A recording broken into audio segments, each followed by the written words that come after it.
So I'll go into object mode. You don't need to follow along with this part, and I'll just add a cube.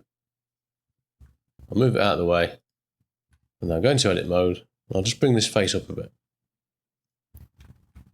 Back into object mode, and I'm going to deform this with a modifier. So go into the modify tab, we'll just add a simple deform modifier, set it to bend, and you'll notice I can't bend it. It's just becoming skewed because there's not sufficient geometry, because you can't bend a single face. So what I'll need to do is add additional geometry for it to bend around. So let's say we go over here. Let's turn this button on so we can see the result in edit mode. If I add geometry in this direction, you can see it still can't bend. Imagine this as the lines, the edges, are the where you would sort of crease a piece of paper if you wanted it to fold. So let's instead add more loops in this direction. And now we've got the ability for the model to bend around these edges, a bit like an accordion. So let's add some edges in this direction as well. And now we've got all quads along here. And I'll show you what's important if we turn on Shade Auto Smooth to maintain quads in curved or deforming areas. So into edit mode, into vertex mode, and I'll select a few of these vertices. And do Control X to dissolve them, same as going into the X delete menu and choosing dissolve vertices. It will dissolve whatever you've got selected. So Control X, and now we've got these end gone. Probably get rid of this one as well. So Control X, number 2, we'll choose this edge and this edge, and we'll do Control X to dissolve the edge. Right. So now we've got this massive end gone in the middle. So it can't bend a single face, which this end gone is. And that's going to result, if we come back out of here, if we increase this bend angle, we're going to start seeing artifacts where that end gone is, as you can see there. And there you go. So that's the reason why you would make sure you've got the edges flowing in the direction where you want it to crease, but you've also got quads so that you can maintain good shading. And just to give you another example, so let me create another one, Shift A, and we'll do another cube.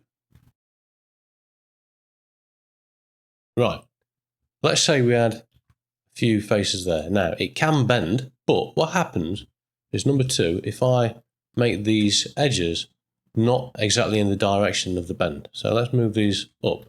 So I'll press G twice, and now I can slide those up, like that, and maybe bring this one a bit closer. And look at the shading. Shade smooth. And we're going to start getting shading artifacts again, as you can see there.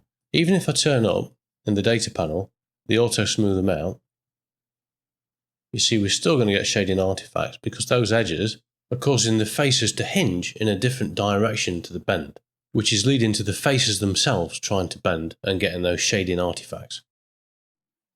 Now you do also need to consider the topology even when the object is not going to be deforming during an animation. For example here, we've got 2 identically shaped objects, but the one on the left has got awful shading artifacts all over the place, whereas the one on the right is a pretty smooth result, even though it's not using many faces. Now the reason for this is, just turn on in the overlay options, we'll turn wireframe on.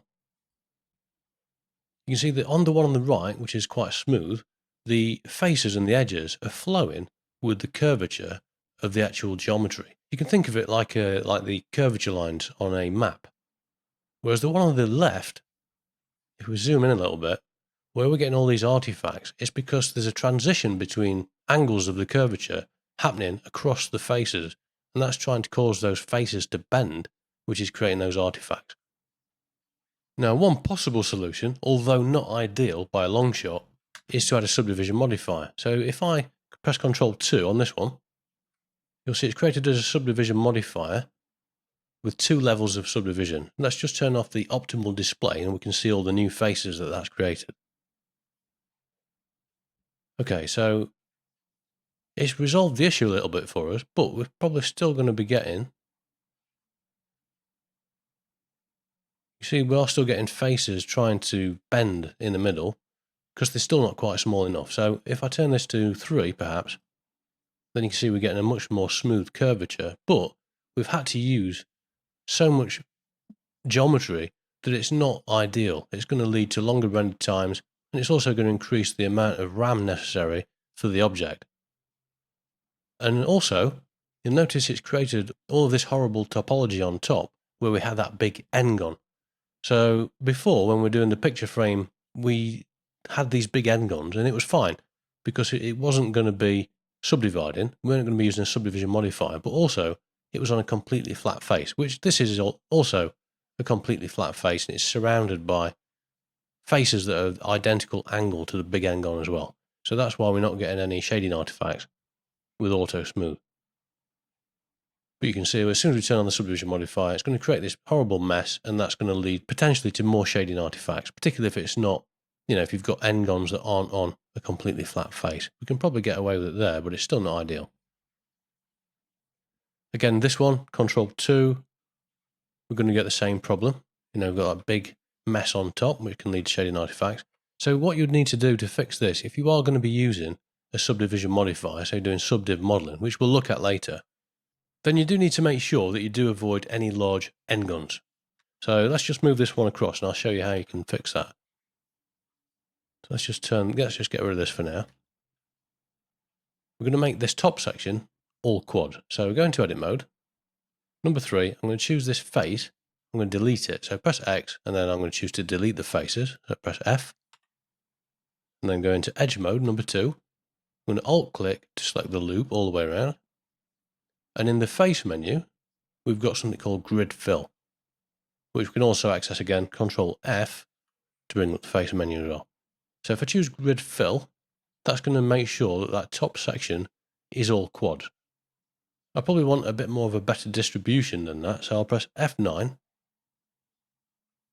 and then we can change the span to increase the number of faces we've got there. So maybe something like that, so that the density of the faces is a better match with the surrounding mesh.